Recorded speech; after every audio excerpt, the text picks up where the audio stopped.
I'm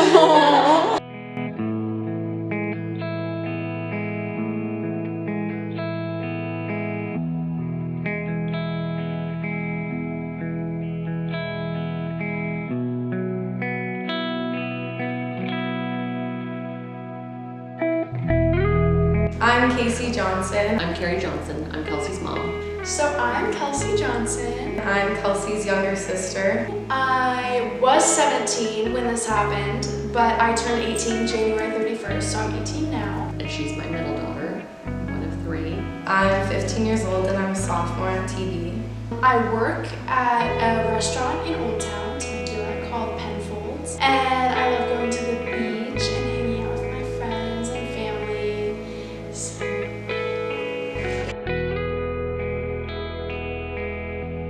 So it was Saturday, December 1st, and I was feeling fine and there was nothing wrong. And then I woke up that Sunday, the 2nd. She looked lethargic, not herself. She was in a lot of pain. I was supposed to go into work at 9. Well, we thought she had the flu. She called in sick to work on a Sunday. I had missed school that Monday, Tuesday, and Wednesday. And on Tuesday, I started to develop a bad rash on both arms, my stomach, and my legs. On Tuesday night, I threw up in the middle of the night. And then on Wednesday, I was just sitting on the couch after my mom had gotten home from work. She noticed that my lip was turning blue. She decided to take me into CVS urgent care that afternoon. When I got her to urgent care, they could find her blood pressure. She said that we should go to the hospital. Called 911. On my way out of the store and to Temecula Valley Hospital, I couldn't even walk out. So I needed 2 people to help me walk out of CVS and go to the hospital. I ended up taking her over to the hospital because it was quicker.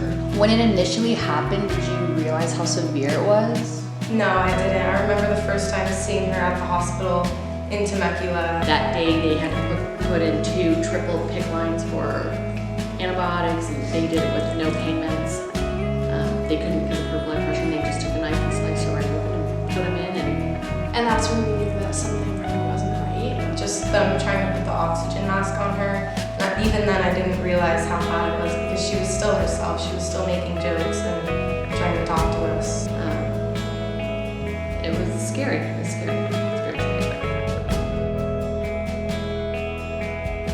I remember my mom was there with me, and then my dad and my sisters came like a half an hour after I was there because my mom called them saying something was wrong. And then there were parts that I don't remember. Like they had put 2 triple lines into my groin and had cut me open without any pain meds or anything like that. But I don't remember that. And then I remember the entire ambulance ride to Rady's, but I don't remember getting out of the ambulance. And I remember the night that I was at Rady's, the first night, and how I couldn't have any water and I was super thirsty, and I texted my dad.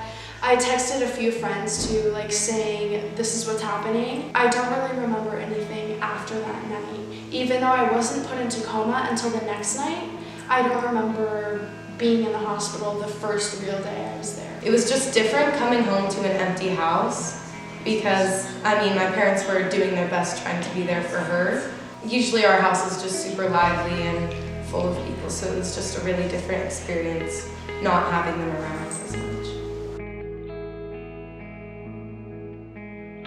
So I was diagnosed with toxic shock syndrome that went sepsis with staph infection. So all of those 3 things coming together was like a big thing, and it just made all of my organs shut down and my heart.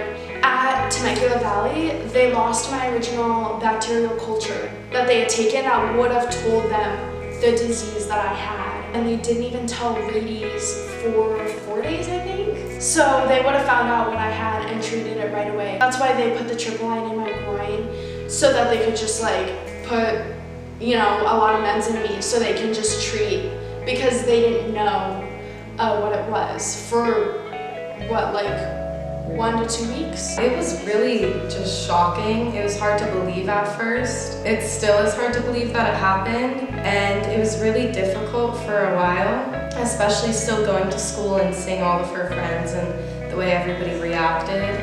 When I first went in that day on December 5th, I was gonna fly in a helicopter over from Temecula to Radies because they didn't think that I could survive the car ride, the ambulance ride, but I couldn't even fly because my blood pressure was so low. Some of the biggest things were my blood pressure and my heart. It was hard to grasp seeing my older sister like that. She just didn't want to lose her. Gave her 5% chance. That was, I think, day 2 or 3. And we just didn't know she fell.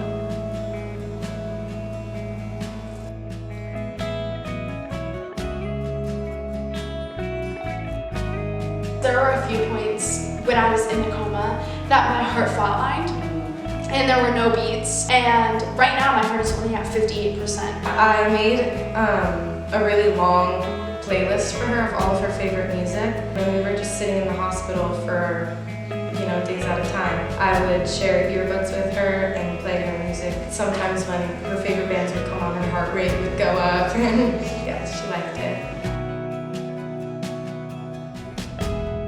When I first woke up, I was like, I don't know what happened. I didn't think that it was that bad. I thought that I had fell asleep for like a weekend or something like that. I didn't know that it was weeks. A few days later, she started to wake up. And I remember I wanted to start signing because I'm in ASL. And nobody could really understand me, but my little sister's in ASL too. So I could understand her, but the hospital didn't have any other interpreters, so they made me her legal interpreter through the hospital. I also remember trying to write on a whiteboard, trying to write like if I wanted anything or if the breathing mask was bothering me. But also it was really hard to write because by that time, after I had gotten out of my coma, I had lost over like 60% of my muscle mass. So it was really hard for me to even write or pick up a pen or do anything. I would mostly sign, but they would have to hold up my hands so I could try and sign. So that was again difficult, but I remember signing some stuff to my little sister. I couldn't even go on my cell phone yet, so I wasn't talking to anyone at that time because I couldn't even pick it up or text anything. Like my voice, I had to take speech therapy when I was in the hospital for weeks because I lost my voice and it was like it was a whisper and nobody could really understand. And even when I would try and sign to my little sister, she couldn't understand because I couldn't even lift my hands and move my fingers. So I wasn't really overwhelmed because I didn't want to know what had happened to me. Like every time the doctor would ask, like, do you want to know what happened? Or my mom would ask that. And I just said no, like I didn't want to know. And I ended up finding out I wasn't asleep yet, but my eyes were closed. And my mom thought that I was asleep and she was talking to the doctor in the room. And so I found out what I had. And I had heard about it actually sophomore year when I took biology. So I knew what it was, but I didn't know until they said that like a week after I woke up maybe. But that kind of overwhelmed me because I knew how serious it was. Like that, once I found out, I knew that like I just was scared. I just knew that I was scared because the stories I had heard about other people, but also I was overwhelmed because when my mom started to show me pictures, my toes were turning black and stuff. So like I had no feeling. I had drop foot, so I couldn't stand, I couldn't do anything. Like I was just stuck in my bed for weeks after I woke up. I couldn't even get into a wheelchair. They had to lift me up off of a sheet and put me in it to sit for like 3 hours just to sit there and then put me back in my bed because that was a lot for me. And I couldn't even lift my head up so they could put a pillow under. Like they would have to lift my head up for me. So I asked when I was going back to school and they said that I wouldn't even be out of the hospital for 4 to 6 more weeks at the earliest. So I was really bummed by that because I wanted to go back to school and I remember I had an ASL performance, Battle of the Hands, and I couldn't go to that and it had already passed and I thought that it was the day of and I just wanted to get back to school to do that. So I remember that happening and I was just like really sad and frustrated. Yeah, it was difficult, especially, like I said, seeing all of her friends and a lot of people starting rumors because they just didn't understand what was happening. But my teachers, a lot of them were very supportive and everyone was really just loving and caring about the situation. We didn't really know what kind of support we were getting. We were just in the hospital room and concentrating on her. I had shut down everything. I know that a lot of my friends were praying and doing stuff outside, and I would get messages, but I wasn't really talking to anybody, so we didn't know until she came home from the hospital.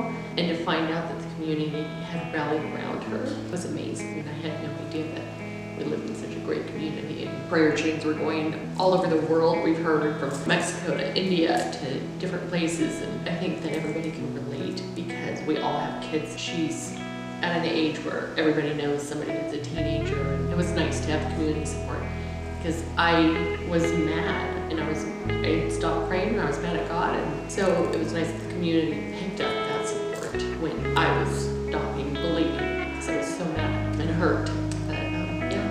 From what I hear, the community really came around. When I was back in the ICU, my two biggest supporters were my parents because the only time they would leave me was to go sleep at the Ronald McDonald House, which was kind of like a hotel across the street. That was the only time I would ever not see them. Or when they were getting a bite to eat or going to the bathroom, like they would always be there for me. So that was really comforting because I was around a bunch of people that I didn't know. You know, I didn't know my nurses. So my parents were always there, at least one of them, always. Our teachers in school and cards that we've gotten, I think that's what pulled her through. But it pulled us through too, as a family. And yeah, we live in a good community. Once I got into rehab, I switched rooms and I could finally stand up just enough to get in a wheelchair and be able to go down because my room was on the 3rd floor. So I would have to go down an elevator and it was a trip to get to the lobby. And that's where I could see my friends. So I saw a lot of my friends. I had visitors, like once I started to feel better, I had visitors every day. Like my friends Hannah and Lauren were my first visitors. I also had two of my best friends, Alexa and Kenzie, come. And I was there Christmas, so my family came down for Christmas. My grandma on my dad's side and then my grandparents on my mom's side. And a lot of my cousins came too. And we just got takeout and ate it in the lobby. That was really nice because I could see everyone. I just had to make the trip down. And like having those supporters, I didn't have to stay in my bed all day and just watch movies and play games and with my nurses. I could actually go down and talk to people and still like have that social life that I had before. Because I love my friends and I love talking to them. The last few days when I was in the hospital, my eyes started to burn and they became super sensitive to the light. It was like I couldn't even open my eyes without like excruciating pain. So I ended up just keeping them closed for a long time. I kept them closed probably from December 27th to the January 14th, I think. And I couldn't see at all. I would open them probably once an hour just to put in eye drops for like a second. It was just painful. Like even when my eyes were closed, I would be in constant pain. But once they opened, it was really nice because when I got home, I couldn't even enjoy being at home because I couldn't do anything. I had to even have my parent walk me up the stairs just to go to sleep. So it was really tough for me when I first got home, and I had gotten so used to my hospital room that I knew where everything was there, and I forgot where everything was, like in my own house. So I had to feel around everywhere and like see where I was and get help even putting my toothpaste on my toothbrush every morning and night. But it was the 14th when I opened my eyes, and they still hurt a lot, but I could open them. I started, it was a lot better because I could finally go out and, I could eat at a restaurant without having to have my sunglasses on and being blind almost when my eyes were finally opened. But I still had a lot of doctor visits almost every day, and my home hospital teacher started coming to see me. But it was really hard for me, at first when I got home. It wasn't as happy as I would have thought because I still had those obstacles that I had to get over, and it wasn't, nothing was over yet. It was just good enough where I could go home, but I still had, to have someone holding my arm every second or help me eat because I couldn't even see what I was eating. There was, after I came home, I was like, my eyes aren't gonna get better. I'm gonna go into summer and I can't even go outside. I can't even open my eyes. I can't go in the ocean or do anything. But they opened a lot earlier than I expected, so that gave me a lot of hope because it hurt so bad. I will say Kelsey, I think, is probably the strongest person I've ever met. Now, I wouldn't have thought that a few months ago, but... So after this all happening to me, I didn't even on the path to doing now. So that of course gives me a new outtake on life, and just like being able to do the stuff that I wanted to do before but didn't think I could. Now I will take advantage of these opportunities, and like I will do more fundraising events like the one at SDSU, and contribute more, and I want to volunteer for Rady's, just to give back because they did so much for me. I know Rady's Hospital has offered her a job if she fulfills, her college, and they've offered for her to come to work because they want somebody with experience through these kinds of tragedies, and I think they'd be lucky to have her. Before I didn't really know what I wanted to do in life or what my career was going to be, and now I know that I wanted to go into hospital social work because my social worker at the hospital was the one who helped me so much. And I got to know her. She was the one person that I saw every day, and she would come in with my doctor, And even if I had a different doctor and I didn't know who that was, she was always there. So she was, she comforted me a lot. So now I want to go into that career path because of my experience. She made a really great comeback. He didn't think that she'd even be able to walk at graduation. That was her goal. When I was doing her physical therapy, her goal was to get on the treadmill, and now she can run on the treadmill. Even with her heart just being at half capacity, she pushes herself. Even in the hospital, they would come in and do physical therapy. She would come back to her bed and continue to do more physical therapy on her own. So, she's vital. Well, I think it's her personality that got her through and out of all this. She's bubbly, lively, animated, caring, truthful, anything you want in a person. And the 2019 prom queen is Kelsey Johnson.